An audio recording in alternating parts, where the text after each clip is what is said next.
Bishop Mark Nicholson from the Acts Christian Church, wishing you a Merry Christmas. Good news is supposed to be celebrated. And 2 billion people around the world will be celebrating the birth of Jesus Christ. Well, 2 billion people can't all be wrong. I'm reminded from the scriptures of Luke 2, today in the town of David, a Savior has come born to you. He is the Messiah. I'm celebrating because the Messiah has come with good news to redeem man back from their fallen state. The Savior of the world. He reminds me of my son who passed his driving test. And on his maiden drive to his university, me and mum waving him off. And then when he gets to his university on the first day, he gives us a call and says, I've arrived. You can imagine how we felt taking his maiden drive to his university. Well, it wasn't until hours after we got a call to explain that apparently the tire was flat. And so now he was in problems because he didn't know how to change a tire. Well, we told him to get to the nearest petrol station and wait there for us. Well, we got there. When we got there, we could have seen that the tire, in a sense, was just destroyed because of the way he drove. Anyway, as father, I had to get to work by lifting up my sleeves and getting the jack out and changing the tire. Well, I did. And eventually, he was on his merry way back.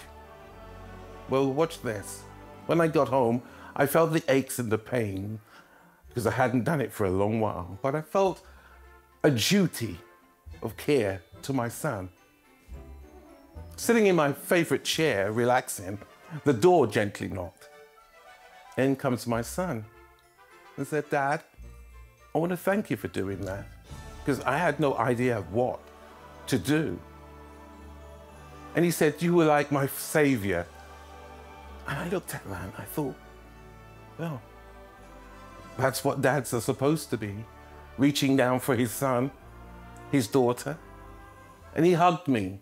And you could feel the hug was one of those embraces that said, thank you. And it always reminds me of Christmas, of this child coming to the rescue, to humanity.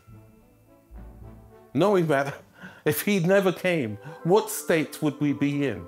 Can you imagine? If I didn't turn up at my son where the car tire was flat, what would have been the outcome?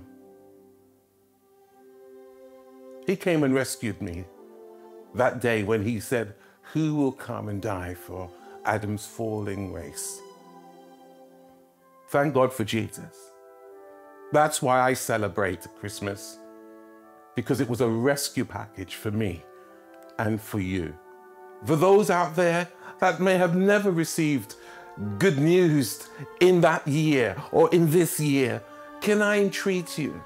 There's this good news. Our Savior has born to give us hope. I pray that as we sit around the tables with our families, our friends, as we take on board this very important season, that we can remember that it is surrounded with good news, with hope, with vision, with opportunities. I pray God blesses you as we reflect on the reason for this season that He came to give us good news. God bless you.